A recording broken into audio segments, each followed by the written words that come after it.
life science industry, and Trout Capital, a financial investment firm. Trout has served over 250 public and private companies and in 6 offices around the world. Mr. Fassberg will discuss the necessity of capital for growing medical startups and the different ways companies raise capital to develop their medical product. Please join me in welcoming Mr. Fassberg. Is this clear?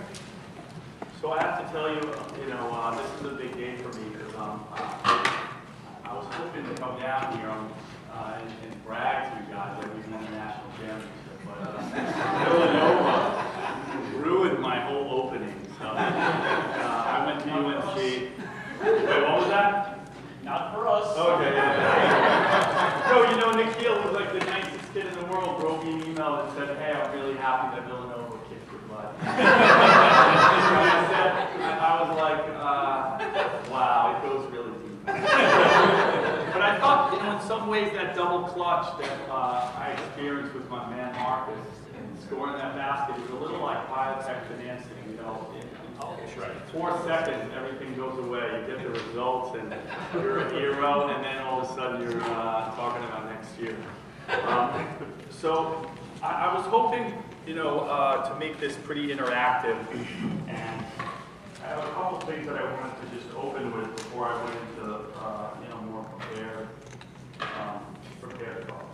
So, how I got into biotech is funny. When I was an undergrad in North Carolina, when I went to college, my dad said, you can, good luck in college, but just don't do 2 things. Don't get a girl pregnant, sorry about that, and don't lose all your money from some stupid idea. And so, about midway through the 2nd semester, I called him up and said, Dad, I have good news, I didn't get a girl pregnant, but I lost all my money. And he was like, well, you can come home. And I said, well, I don't want to do that. And he hung up the phone, and I said, I have to figure out how to get more money. So I had ended up, one of my suite mates was doing, his dad was doing a sabbatical for a biotech company in London called Senecor, which actually turned out to be a big success and was eventually sold for like $8 billion to J&J. But when I invested in it, he came to me, my friend, he said, hey, my dad at this company, they're going to be doing great things. This is like 25 years ago, in the beginnings of biotech. But it's telling, and it's not that different from today. And he said, we should invest in this thing. And my roommate, I didn't even know what investing really was. And we watched, though, every day when we got USA Today, because we didn't have computers or we couldn't go on Yahoo Finance and look at stocks. But the stock went from like 2 to 4 to 6, and we were like, oh my God. Jimmy said, let's take our money and put it into this. We can retire. We don't even have to go to college. And sure enough, the stock went to 16, and we went to spring break, and we were in Florida, and I got the newspaper, and I looked, and it said a half, and I was like, half? What's a half mean? And then on the front page, it was a story about Senecor's great failure in sepsis, and the stock totally collapsed, so it went from like 16 or 18 to a half, and then I had half.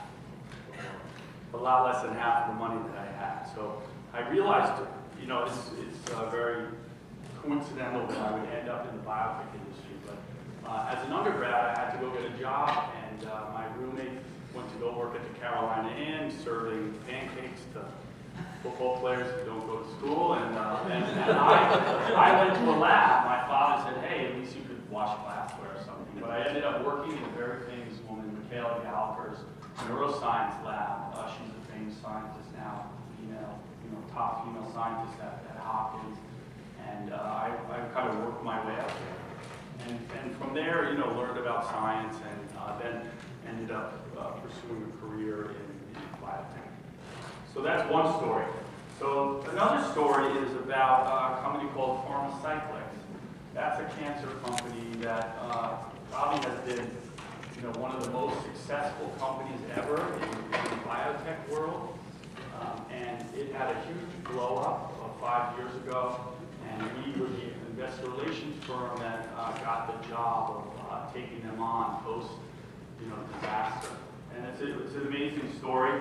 And you guys should write down Pharmacyclics and look it up, because it's really a cool story. And the CEO, Bob Duggan, actually ended up investing in that company originally son, who I actually knew was a water polo player, a friend of mine, and he got sick. He had brain cancer, and his father, who was a successful entrepreneur, wanted to find a cure and desperately researched every company. And he wasn't a scientist, but he found this company, Pharmacyclics, and put money in and got into the company and ended up, the trial failed, and he's not a scientist, and that company was run by a famous guy named Richard Miller, whose wife, I think, is head of Genentech now. It's really like a cancer royalty family, if you will. And good old Bob Duggan, who actually happens to be a big-time Scientologist, nothing against Scientology, but wasn't really in the royalty at all of biotech. And he took this company over, and it failed. And then he went into the company and he tried to say, "Hey, what's going on here? Let me look at your stuff." And Richard Miller, he was like, "Well, Bob, you don't know anything about this field. What are you doing?" And, "Well, I want to know, where did you go wrong? How can we improve this?" And it was really from a place of his heart was in the right place. He cared only about curing brain cancer. He didn't care about where he went to college or what researchers were involved or what centers were involved. He wanted to see, figure this out. Anyway, he found mistakes, and then he, he's kind of a big-time business guy, and he was like, "Richard, you effed up." And Richard was like, "Well, you think you're so good, why don't you run the company?" And he kind of said it jokingly, and then 2 weeks later, Bob was CEO of the company. And that trial never ultimately came to fruition, but we found some things in the freezer called BTK inhibitors that turned out to be very interesting molecules. And so here we are, a little investor relations firm. We meet Bob Duggan. It's the markets at that time, probably 2010, 11, are just starting to kind of come out of this major freeze of capital markets. In 2008, where really blew up and it caused great difficulties in the biotech space. So anyway, Bob takes over the company. He says, "Oh, we need to raise some money," and he asked us, "Can we help raise some money?" And it was funny because we're an investor relations firm, and maybe I should have introduced who we are before I got into the spiel. We basically help connect companies to all elements of Wall Street. We keenly understand the financial ecosystem, and we try to plug companies into the appropriate places in that ecosystem. So anyway, Bob is like, doesn't know much about Wall Street, and so he entrusts us with this opportunity. And a lot of my friends are like, "That's a blown-up company. Why would you even work for him?" And I think that guy's like a Scientologist. He doesn't know anything about cancer treatment.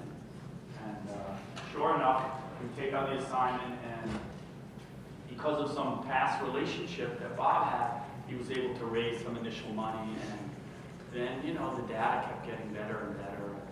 There were naysayers all along the way, but, I'll try to fast forward the story, but it was sold to, he did a deal with J&J for 50% of the company, and then he sold the other 50% for it was $22 billion to AbbVie, and now it's a major product, selling billions of dollars. And most importantly, most incredibly, it's curing, CLL, an amazing drug.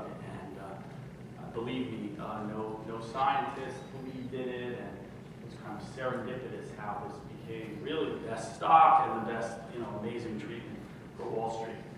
So that's story 2. And then, I'll talk about cancer immunotherapy, this really hot area now, where we've gotten close to, because a lot of companies are going public, and in some ways crazy valuations with not so much data. But the interesting piece that I want to get across to you guys is that cancer immunotherapy has been around for 30 years, and we've gotten to know a lot of the key opinion leaders. They're called KOLs in our field in immunotherapy, and we've had them speak at our offices. And one guy from Hopkins is named Drew Pardoll.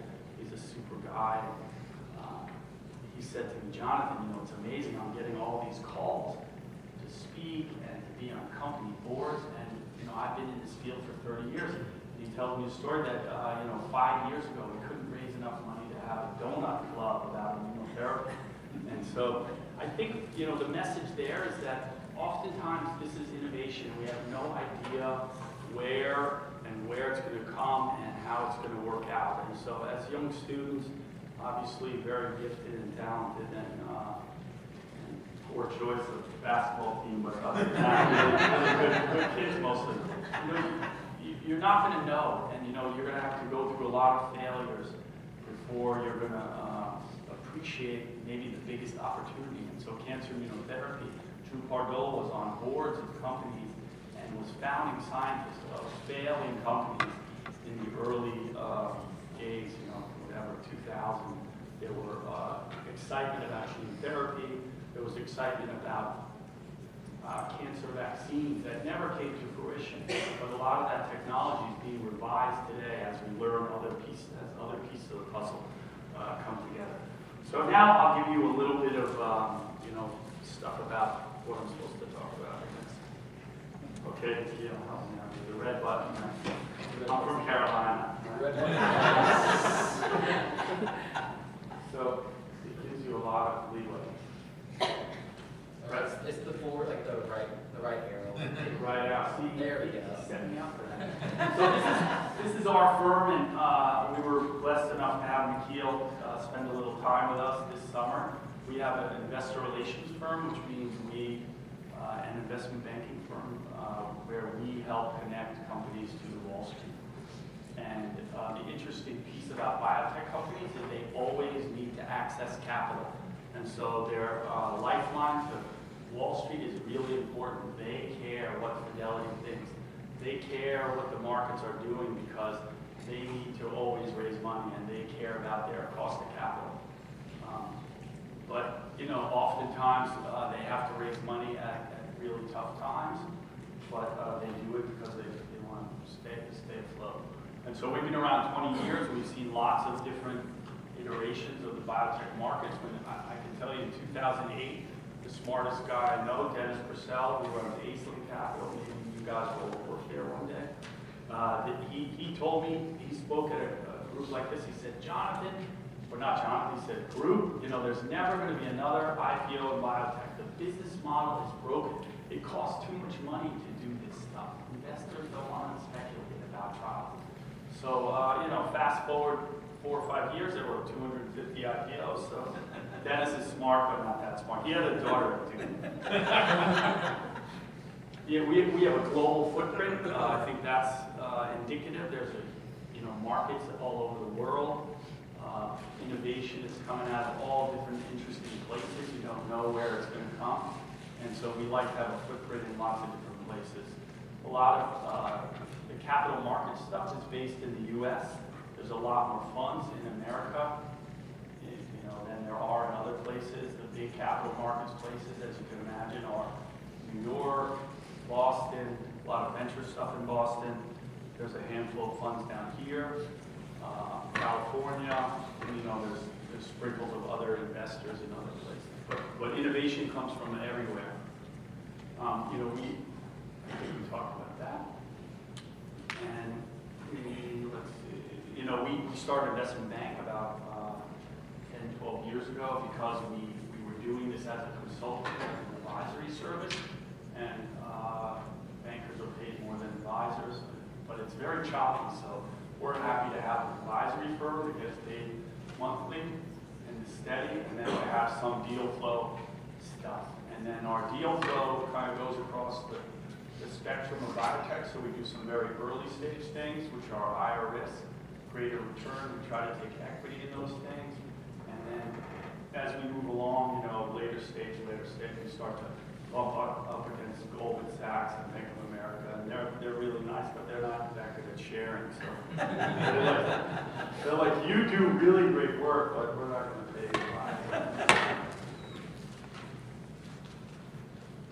Let's see. So these are some of our companies. It's pretty global and different, areas.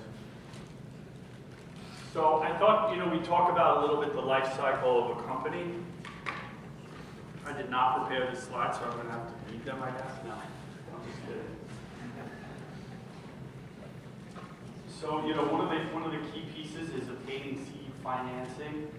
And one of the challenges is convincing your investors that you have a proof of concept, that you've established something, and they can kind of hang their hat on that. And so,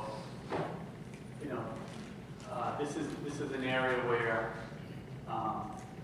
you're trying to decide how to start up, and you go take a concept out of the university, and then you decide, okay, how am I going to fund this thing? And one of the best ways is, unfortunately, you've got to find where there may be some wealthy entrepreneurs that are going to back you, because the risk is extremely hard. So there's no real institutional funding for genius startups like yourselves, and that's why you go to cocktail parties, or you try to find these alumni, or have had successes in other things. You see their names on most of the buildings here. You probably just walk around and circle the names of the library or mother and try to make a connection. And in some ways, that's why in Boston and Palo Alto, there's a propensity of that kind of activity. So I'm probably not telling you anything you don't know. It's also great to find entrepreneurs who have an interest in that area. So obviously, like my Bob Duggan story, unfortunately, everyone's afflicted by a lot of the things we're working on. And, those are good places to start. Okay, there's my little thing here.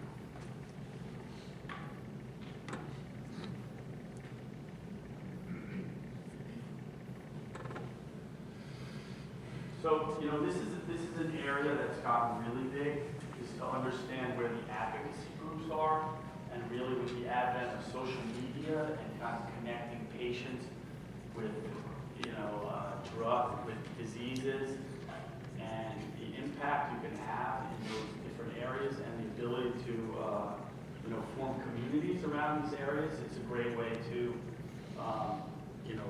think about how you're going to start something up. So you find an idea, you probably may or may not have some personal connection to that disease, and then you find that advocacy group, the MS Society, the Crohn's Society, and you get plugged in there. And then typically those places have, I met with people who are on those boards who have afflicted, and people want to get engaged and try to, find a cure.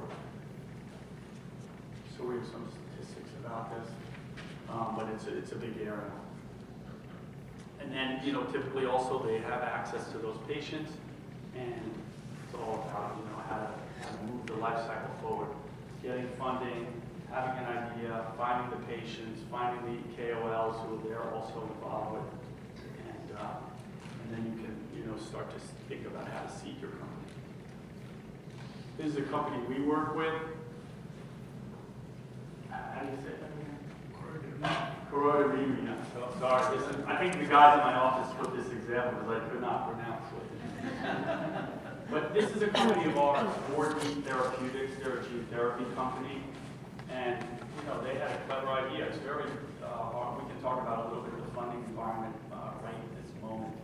It's not so easy, but they were able to find this foundation that could fund and patients for, fund, organize their clinical trials. So they're more platform play. Gene therapy, you get together with the foundation, and then sure enough, look, in February, 4D and the Choroideremia Research Foundation announced a partnership to develop gene therapy product to optimize an indication for this drug.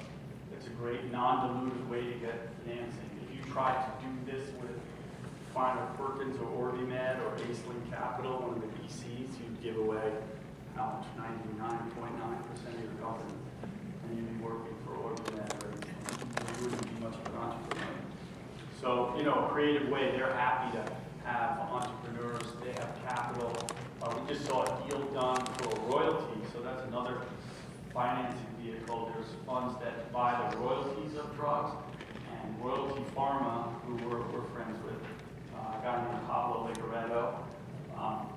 He has a huge fund, and he's been very successful buying royalties from like Duke and Stanford and Mount Sinai and Sloan Kettering at drug is going to sell, you know, $1 billion, $3 billion, $5 billion. He analyzes the growth of that drug and will pay you an upfront for the access to that royalty. And he's been very successful at gauging that. And companies are happy to get the money up front so they can build a building. They don't have all their assets stuck in some royalty where they're getting, you know, maybe it's 5, 10, 15, 100 million. They can get 200 million up front. So he paid the MS Society, I think, $3.2 billion for the royalty on a drug. So, you know, the MS Society, that's a huge home run. So this is, I talked a little bit about this. Key opinion leaders. These are doctors who are doing studies in areas of you know, specialty, and we use them all the time. There you go. You know, it's important, you know, probably if you're doing research projects, those professors may be key opinion leaders in the area, but it's important to hone their relationships with them so that the things you're working on have the backing of the scientific community and they can help validate a lot of what you're doing. So this is a little, and I'll quickly go through this, but this kind of, it's a term called crossover investors. So, you know, once upon a time, a year ago, there were public investors who were taking high-risk bets in private companies. We've seen that dry up a lot, and so, you know, you had startups coming out of Duke, and that would be started up in cancer immunotherapy. Some guy has an idea, slaps a board on it, venture guys put in some money, and then all of a sudden they're ready to, you know, Fidelity and Janus and T. Rowe Price are putting money into private companies. These are public mutual funds, and they're putting private money into public money into private companies at an accelerated early rate. And so that was a very hot theme. And then what was happening is that because Fidelity and T. Rowe Price were putting in money, generalist investors were putting money in, so it just fed this beast of a market. And I don't know how familiar you guys are with the biotech markets, but for the past 3 years, take it back, you know, 6 months, the markets have been rip-roaring. There have been, you know, 200 plus IPOs. Valuations were like, you know, internet stocks, unicorn companies were being created. Well, that, you know, that kind of stopped in the beginning of this year, and it's been kind of a little bit of ugliness in the marketplace. And what you know, not, for lack of a better word, what really stinks about that is that innovation is stalled if public markets don't look like they're hot. And so, can you imagine you're a mom, your kid has some rare genetic disease, you have a brilliant student at Duke who wants to take this disease, you know, gene therapy case on. You go to try to raise money, and people are, you know, a year and a half ago were like, oh, great, this is hot, let's do this, I'll give you money, there's wealthy people who give you money, and then we'll go to venture guys are funding, and then we're going to cross over, we're going to go public with Bank of America, and everybody's going to be happy, and kids are going to get saved, and I'm going to get rich, and everything's good. But then, you know, so what happens now, the market's, you know, that end of the market dries up. So now you have, you know, the early stage stuff not being funded. That's terrible. That's a bad thing. We're not just, you know, creating apps. No offense to all your engineer apps. This is about, you know, curing cancer, right? And so I think it's really important that you know, there are going to be tough financing times, but you can weather that. Markets will come back. We believe they will come back, and you know, you'll get your Wall Street victory, but you've got to just plug along and make that money. Okay, that's all I want to say.